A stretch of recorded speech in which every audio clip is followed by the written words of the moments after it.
Good morning বন্ধুরা, কেমন আছো তোমরা সবাই? আশা করছি সবাই খুব ভালো আছো, সুস্থ আছো। আমিও কিন্তু ভীষণ ভালো আছি। তো বুবাই লিপিস ওয়ার্ল্ডের আরও একটি নতুন ব্লগে তোমাদের সবাইকে ওয়েলকাম। আজ হচ্ছে মঙ্গলবার আর এখন বাজে ঘড়িতে ঠিক 8টা। তো এখন থেকেই তোমাদেরকে সাথে নিয়ে আজকের ব্লগটা স্টার্ট করছি। বন্ধুরা দেখতে থাকো। আই হোপ যে আজকের ব্লগটিও তোমাদের ভীষণ ভালো লাগবে। আর এদিকে দেখো লক্ষ্মী জবা ফুলগুলো কি যে কিউট লাগে কি বলবো। ন্যাচারাল কালার আর একদম গোলাপি রঙটা না ভীষণ মিষ্টি। তো চন্দন বেটে নিয়েছি, নিয়ে ফুলগুলোর মধ্যে মাখিয়ে নিলাম। এবার তুলসী পাতাগুলোর মধ্যে চন্দন মাখিয়ে ঠাকুরের চরণে অর্পণ করলাম। তারপরে সকালে মোটামুটি সব কাজই কমপ্লিট হয়ে গেছে। তারপরে পুজো দিতে বসে পড়েছি। তোমাদেরকে বলেছিলাম যে গোপলু ড্রেসগুলো একদিন তোমাদের সামনে শেয়ার করব। তো আর হয়ে উঠছে না জানো তো। কটা দিন যাক, তারপরে তোমাদের সাথে সমস্ত গোপলু ড্রেসগুলো শেয়ার করব। তারপরে আমাদের গোপলুগুলোকে একসাথে তোমাদেরকে শেয়ার করব। 7খানা গোপাল আছে, সব গোপালের অনেক গল্পও আছে, সেগুলো সবটাই শেয়ার করব। তো দেখো এদিকে পুজোটাও দেওয়া হয়ে গেছে। তারপরে গীতা আস্বাদন করে নিয়েছি। তারপরে সোজা চলে এসেছি পুজো দিয়ে রান্নাঘরে।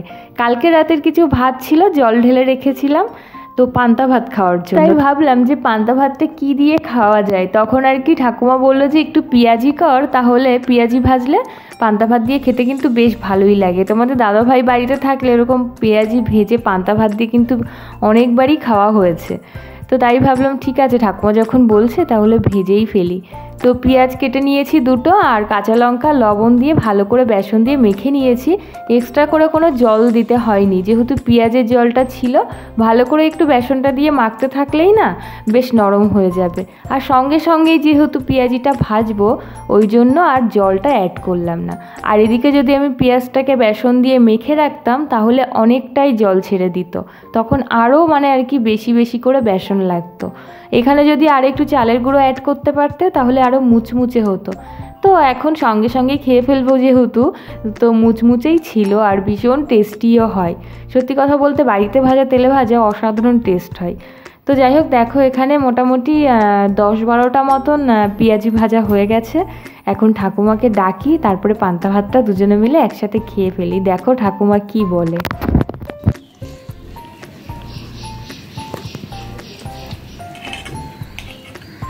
কেমন লাগছে বলো? ভালোই লাগছে। আমার তো মনে তো কোনো স্বাদ নাই। আমি যত কম তেল দেবো তত ভালো খাই। আচ্ছা, তেল কম দিয়েই করেছি না পেঁয়াজিটা? ভালো হয়েছে। কম দিয়ে খাওয়া শিখবি। তো বয়সটা যেহেতু একটু বেশি হয়েছে, সেই কারণে না তেল ঝাল মশলা খেতেই চায় না। বেশি পরিমাণে কোনো তরকারিতে তেল দেখলে সেটা তো খাবেই না। তবে পেঁয়াজিটা একেবারে তেলে ভাজাই করেছি, বেশি করে তেল দিয়েই। তবে অনেকক্ষণ ধরে তেলটাকে ছাকিয়ে নিয়েছি, তো ওই জন্য ঠাকুমা বুঝতে পারিনি। তো খেয়ে বেশ ভালোই বললো। তো দুজনে মিলে খেয়ে তারপরে চলে এসেছি দেখো রান্নাঘরে।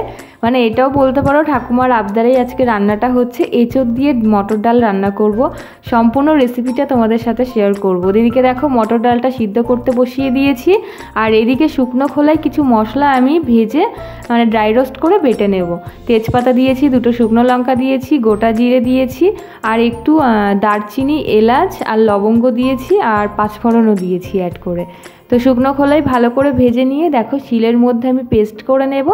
সুন্দরভাবে পেস্ট করা হয়ে গেছে। এরকম হবে পুরো মশলাটি, আর ভীষণ ভালো একটা স্মেল বেরোয় মশলা একেবারে।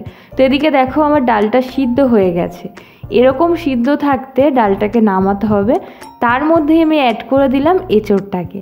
এঁচোড়ও সেই যে কেটে রেখেছিলাম সেই এঁচোড়টাই বানানো ছিল। তো ওইটুকু এঁচোড় ছিল বলে ঠাকুমা বললো যে ডাল দিয়ে এইভাবে এঁচোড়টা করে দেখ, ভীষণ টেস্ট হয়।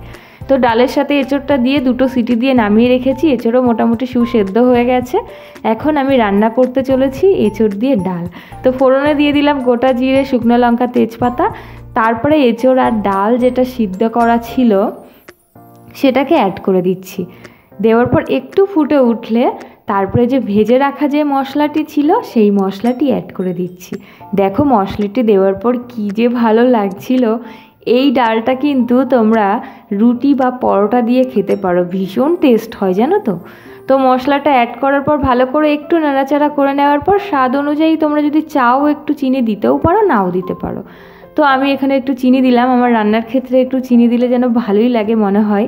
আর তারপরে গরম মশলা অ্যাড করে দিলাম। ঘি ছিল না ঘরে, ওই জন্য ঘিটা দিতে পারলাম না। ঘি দিলে ভীষণই টেস্ট হতো। বাটার ছিল, তবে বাটারটা আর দিলাম না, মানে বেশি পরিমাণে আর রিচ করলাম না। তো একদম দেখো এত সুন্দর ঘরোয়া পদ্ধতিতে এত সুন্দর যে রান্না করা যায় এঁচোড় দিয়ে ডাল, আমি সত্যিই জানতাম না। তো যাই হোক, ঠাকুমার আবদারে এটাও শিখে গেলাম, নতুন করে কিছু শিখলাম, মানে শেখার কোনো শেষ নেই বলতে পারো। তো তারপরে ভাতটাও ওইদিকে বসিয়ে দিয়েছিলাম, ভাতটাও হয়ে গেছে, ডালও হয়ে গেছে, এক তরকারি ভাতই করেছি। ওদিকে বড় পিসিমণি বলেছে দিয়ে যাবে পুঁই শাকের তরকারি। এদিকে দেখো আমি ডাল দিয়ে দিচ্ছি একটু ঠাকুমাকে, আমার শাশুড়ি মাকেও দেবো, বড় পিসিমণিকেও দেবো, সবাইকে দিয়ে মোটামুটি এখন স্নানে চলে যাচ্ছি। সকালে একবার স্নান পুজো হয়ে গেছে, তবুও রান্না করতে গিয়ে এত পরিমাণে ঘেমে গেছিলাম যে আর স্নান না করে পারলাম না, মানে গাটা ধুয়ে এসছি আর কি। তো স্নান করে বেরিয়ে আবার চুলটাকে মানে হাফ ভিজিয়েছি, তো চুলটা এখন ছেড়ে দেবো, তারপর হেয়ার কম্বিং করে আবার একটু সিঁদুর পরে নিলাম, নিয়ে এবার যেন একটু ফ্রেশ লাগছে। তো দেখো সিঁদুর পড়তে পড়তে আবার বড় পিসিমণি চলে এসেছিলো। তো বড় পিসিমণিকে ডালটা বাটিতে রেখেছি বেড়ে, মানে দিয়ে আসা হয়নি এখন, আমি ভাবলাম স্নানটা সেরে ফেলি তারপরে যাব। তো তার মধ্যে দেখো চলে এসছে। তো যেটা আর কি বাটিতে রেখেছিলাম সেটা আবার শাশুড়ি মাকে দিয়ে এসেছি, তো আলাদা আবার একটা বাটিতে করে বড় পিসিমণিকে দিয়ে আসছি। তো তারপরে আমি এদিকে ভাত নিয়ে চলে এসেছি। দেখো আজকে হচ্ছে পুঁই শাকের তরকারি আর ডাল, আর একটা বেশ নিম বেগুন ছিল, এই দিয়ে আজকে দুপুরবেলার খাওয়া দাওয়াটা হবে।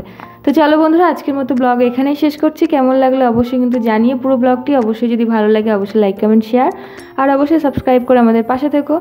দেখা হবে তোমাদের সাথে আবারও একটি নতুন ব্লগে। ততক্ষণ সবাই খুব ভালো থাকবে, সুস্থ থাকবে পরিবারের সকলকে নিয়ে। চলো বাই, টাটা।